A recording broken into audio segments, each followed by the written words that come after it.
What are the top 5 restaurants in Gaza in the summer of 2025? Well, there are a lot of them. But before we dive in, just one quick thing. All the restaurants you are about to see are open right now in summer 2025. This is not a satire, it is not AI. Every single clip and image shown here comes directly from the restaurant's own Instagram account, posted in the last days or weeks. I will link all their pages in the description so you can fact check me yourself. Let's get started. O2 Restaurant, one of the most popular spots in Gaza, serving pizzas, baked goods, desserts, and packed with people. Great food, but kind of crowd magnet.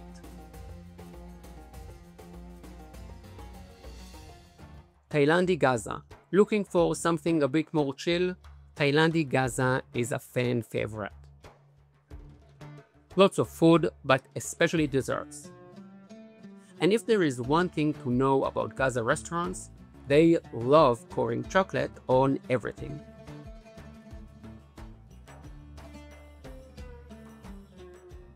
Roma Restaurant. Now, if you're in a mood for something a bit more high-end, Roma is the place. A beautiful seafood restaurant, great for special occasions. The kind of place you celebrate anniversaries or ceasefires.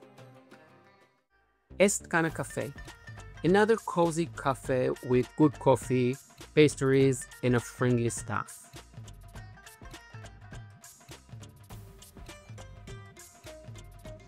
Hamada Ice Cream.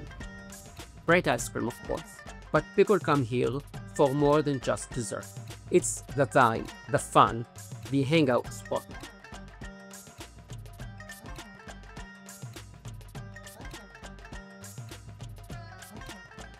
And since we're on the topic of dessert, the next place, Happy Chocolate.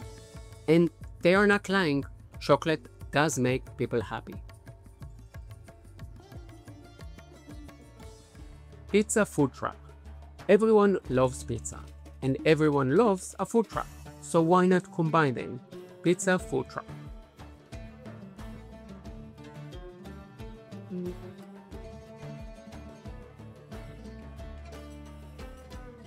Pistachio ice cream. Another crowd favorite. Lively, colorful, and very, very sweet. Zaytun. A charming open-air restaurant serving local food and family bags.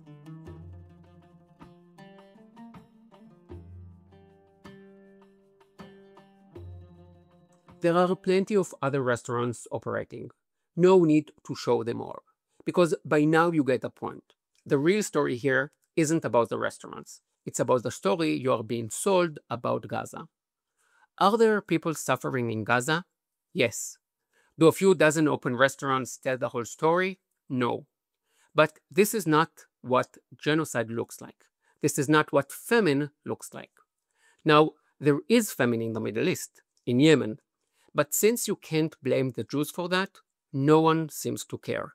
And there is a genocide in the Middle East. Islamists killing Christians. Just last week, an Islamist extremist bombed a church in Syria. But American students didn't protest. Why? Because it doesn't fit the narrative. And that's what this is really about, the narrative. What you are being told, and more importantly, what you are not being told. What they show you, and especially what they don't. Hamas controls the narrative that comes out of Gaza. And I can prove it with just a few simple steps. First, pause this video and check out Hamas's news site. The one made for Western audience. It's called Al Jazeera.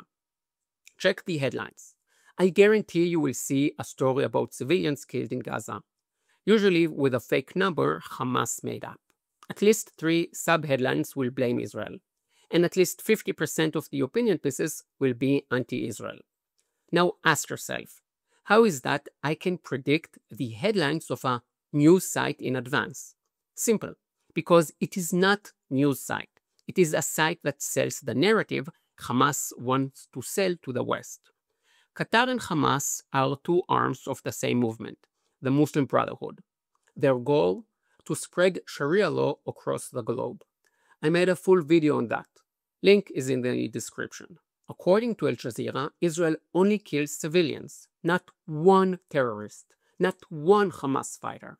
Apparently, every single casualty in Gaza is innocent. And if you think it is just Al Jazeera, you are wrong. Listen to this. Someone from the inside. We had a great reporter in Gaza, a Palestinian, who had always been really an excellent reporter. We had a detail in a story. The detail was a crucial one. It was that Hamas fighters were dressed as civilians and were being counted as civilians in the death toll.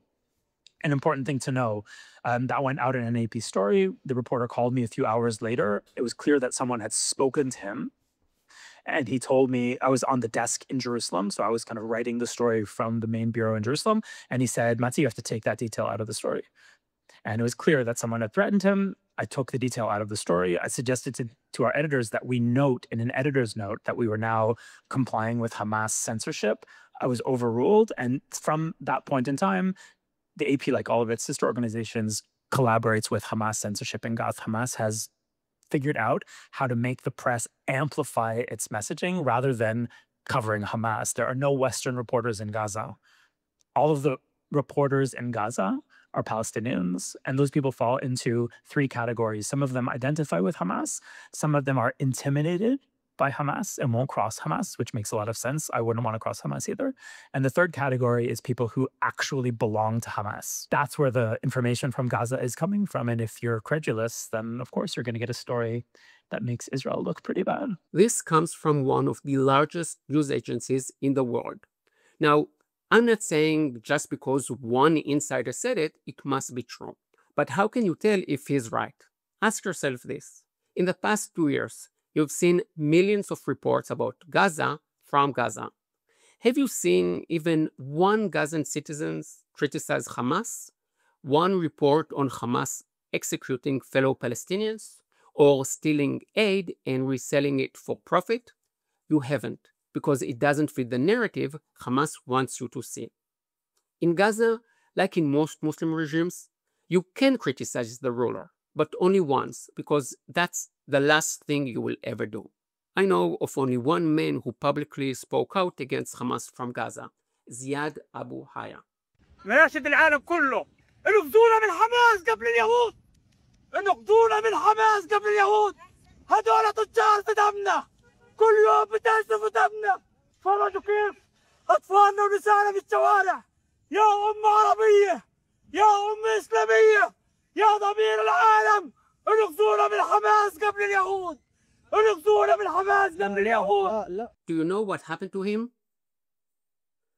There's a war in Gaza, but there is also a war over the narrative. Don't let Hamas or the media outlets helping them fool you. Remember, everything coming out of Gaza is what Hamas wants you to see.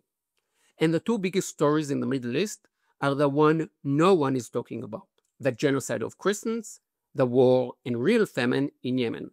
Please subscribe to the channel and send this video to someone who's been misled into believing Hamas's lies. As I said, all the restaurants' links are in the description. This video will probably reach the other side, and Hamas might pressure these businesses to delete their posts from the past 2 years. So if you care, take screenshots. Also, check out the page Gazawood. They expose Palestinian propaganda, and I found many of these restaurants through them. My next videos will cover the Jews of Yemen and the West Bank, so make sure to follow.